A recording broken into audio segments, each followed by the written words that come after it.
Neither snow, nor rain, nor heat, nor gloom of night stays these couriers from the swift completion of their appointed rounds, or so say America's postal workers.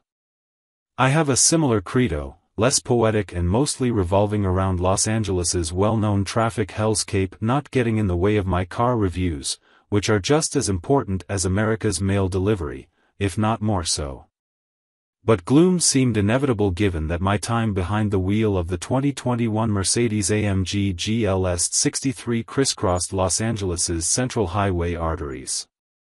Someone at Mercedes apparently watched SNL's The Californians sketch one too many times, because the test drive loop offered views of the picturesque 405, 101, 110, and 105 freeways, as well as parts of Beverly Hills during a weekday afternoon. On the whole, not exactly ideal to test a 603 horsepower, 627 pound-feet of torque, 7-seat super SUV. Anywhere else would have been better.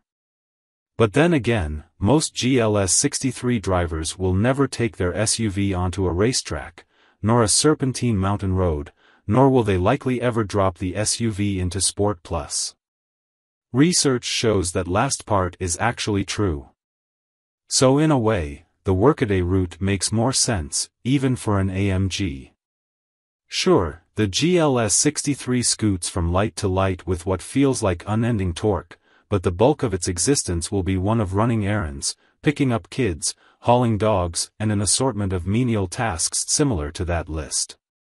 More importantly, while the average driver behind the wheel of an average full-size SUV would be a beleaguered mess after 5 hours of unending bumper-to-bumper traffic, the GLS 63 is every bit the luxury Mercedes-Benz you'd envision, leaving you bright-eyed and ready to conquer the reverse path home.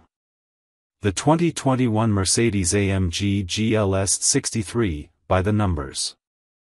Base price, $132,000. Powertrain, 4.0-liter twin-turbo V8 9-speed automatic all-wheel drive. Horsepower, EQ-Boost 603 horsepower at 5,750 to 6,500 RPM, 624 horsepower.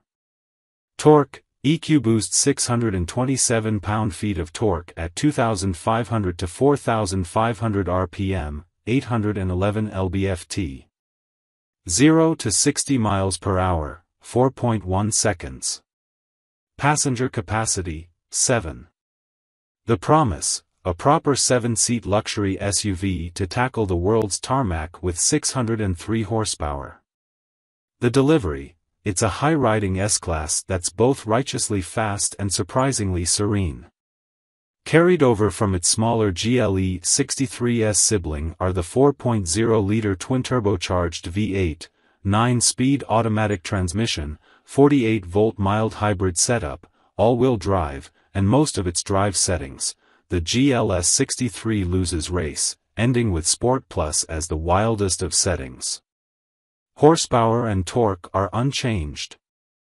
The same goes for the EQ boost effect provided by the hybrid system, which punches those numbers up for a time-limited 624 horsepower and 811 lb-ft, right foot to the floor, past the transmission kickdown, full electrical overboost can be found.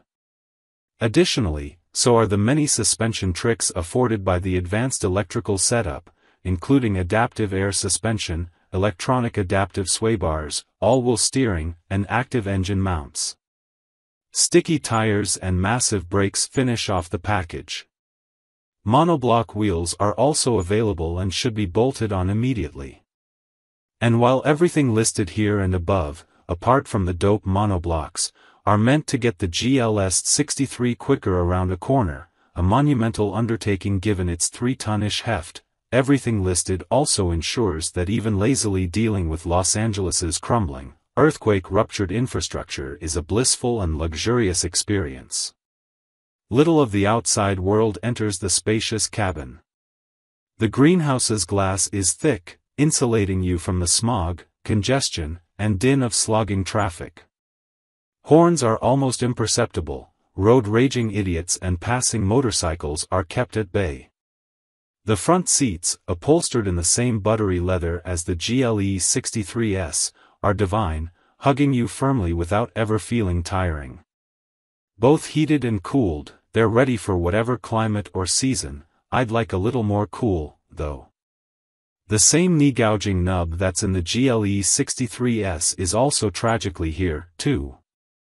The MBUX infotainment is retained from the standard GLS, which got its setup from the current generation S-Class with two large 12.3-inch touchscreens, one behind the wheel, the other flanking the driver.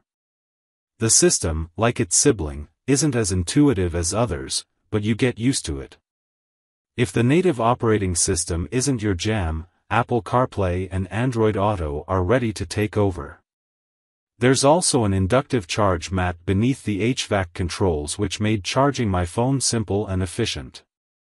Apart from the driver, there's room for 6 others counting the passenger and the rear seats, all of which have more than enough leg and headroom to spare. The middle seats, those directly behind the driver, also have access to the GLS 63's infotainment via touchscreens.